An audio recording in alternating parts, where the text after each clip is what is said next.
everyone. Thank you all for coming out this evening to join us at the 5th annual ME1C2 Lilfoc Foundation fundraising gala. Hey!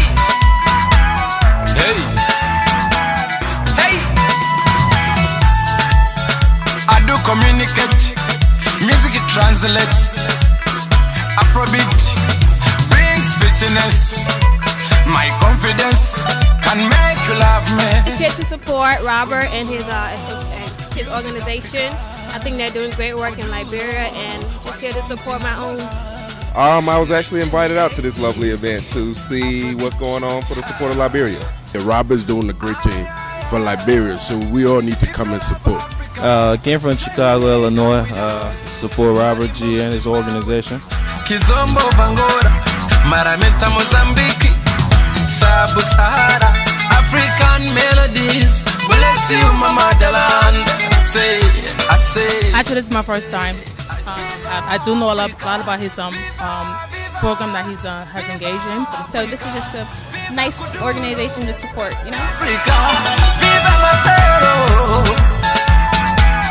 Hey, hey, hey. My Asian friends, America, let me see in Africa. Europeano, Caribbean, Nava Latino. Okay, good evening, Mr. Robert. Yes, ma'am. How you doing? I'm good.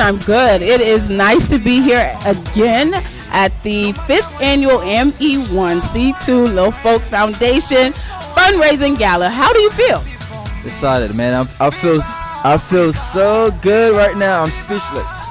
Oh, that's It's been a long time coming, man.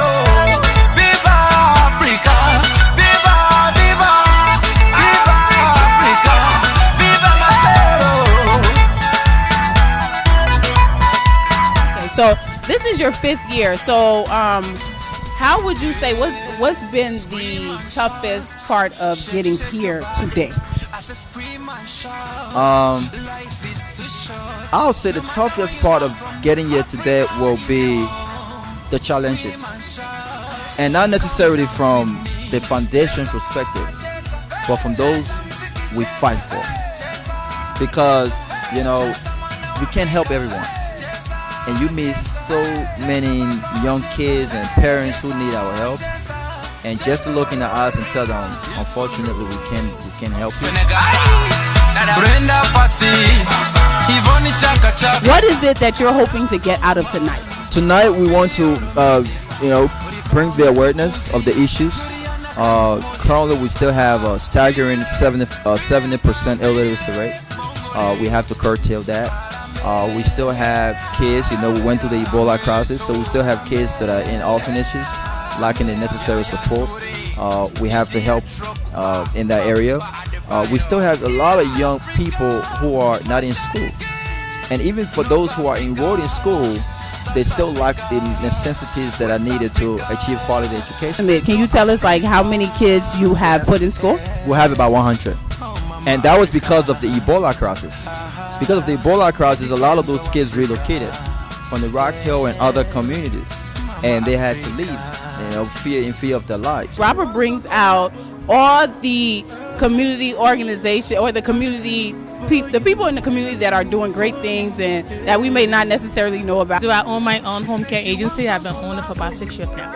Okay, great. Definitely. See? Yeah, currently I serve as the president for Young Innovative Leaders of Liberia. It's an organization that comprises of young Liberian professionals from all around the U.S. just trying to organize and encourage young Liberians to get into leadership. Well, United Liberians of Central Jersey was founded 2 years ago, as you may be aware, about the devastating Ebola virus back home. Claims over 5,000 lives back home in Liberia. So we came together as a group of Liberians based in Central Jersey to help raise funds to help victims that have been left behind. Definitely. So you are the founder of Heal Inc. Can you tell us a little about it? Okay, it's like this. Heal Inc. is an organization that want to give affordable needs to people, and our primary focus is education. It's good to see a lot of young folks nowadays, Liberians, getting involved. How do you feel about that? I think it's great. I think we all need to come on board. We all need to, join forces and collaborate and do something that will benefit Liberians and Liberia. I believe in collaboration. The networking aspect of what we do in Liberia is very important. What I find is that we have a lot of organizations that do work in Liberia, but what the thing is that because we don't talk with each other, support each other, work with each other on our various initiatives, or collaborate on one initiative, we're like fingers. We're doing a lot, but we're not getting the true effect that we could get if we all bound together and went through with a force of power. Tonight you're being honored. How does that make you feel? Actually, it feels really good, to be honest. A lot of people come out and go, oh, it's this or it's that. It feels good to finally be, in the play, because we all want to do a lot for our people back in Liberia. She wants to collabo, baby, Munagiga collabo. Make you my Eminado. Don't do Gucci be square there, so. If you dey feel I make we carry go. If I don't get money, I get Good evening. How are you, sir? Good. How you doing yourself? I am fine. You look dapper. Oh hell yeah! I'm keep prepared for this event. I'm way from New Jersey, Sarahville. Well, Robert and myself, I come a very long way back in Ghana. And he's someone who was very passionate and is passionate about helping other people. And then when he went back home, I think it was 2012. And went into the rock community and saw the condition of the kids. It really touched his heart to help. So today, as we come in with a spirit of unity to collaborate with him to make sure that his dream come to reality. And that dream is to make sure that those kids who don't have the opportunity to go to school, that we can raise money here, send it there, so they can be able to pay the school fees and then realize their potential, because there are a lot of kids back there who have greater potential, but due to financial resources, they can't achieve those potential. So, today I hear that you are the guest speaker. Yes, indeed. Yes. So it's what resonates in our mind every day to make sure that those kids have the requisite skills to make them better people in the society. So that's why we all came here to make that dream a reality today.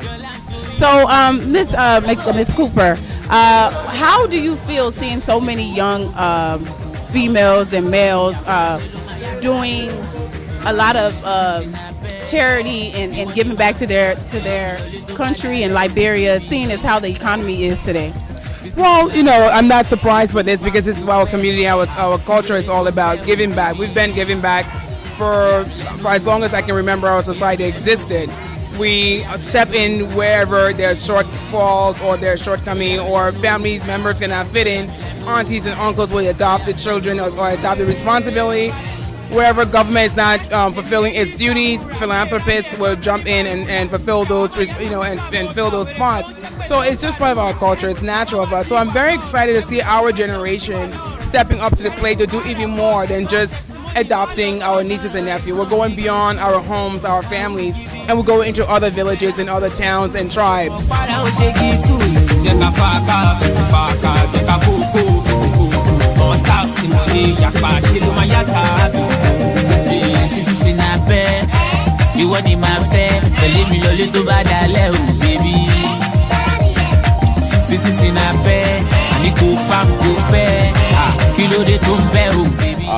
Let's get to know his nonprofit a little bit more. Support him, support his movement. We're all one African. From Liberia, from Nigeria. Say, let's make it an African Union and help him out in this endeavor. So this is my second year working with Robert and hosting his event. And what I always tell people is that Robert's organization is one of the few Liberian organizations that you can see the tangible impact, right? So you have impact stories that you can tell. That's why I'm always excited and I'm always willing to do this event. And I thought it was a special event, so I even brought my daughter to see how the give back works, because you want to teach them that early on in life.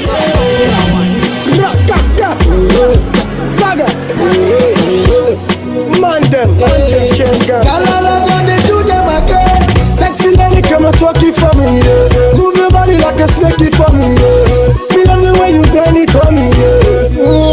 Bend it on me, yeah. Follow the baseline and shake it for me, yeah. So, Mr. Kane, you are being honored tonight. How do you feel? I feel great but it was something that I didn't want because I don't know why.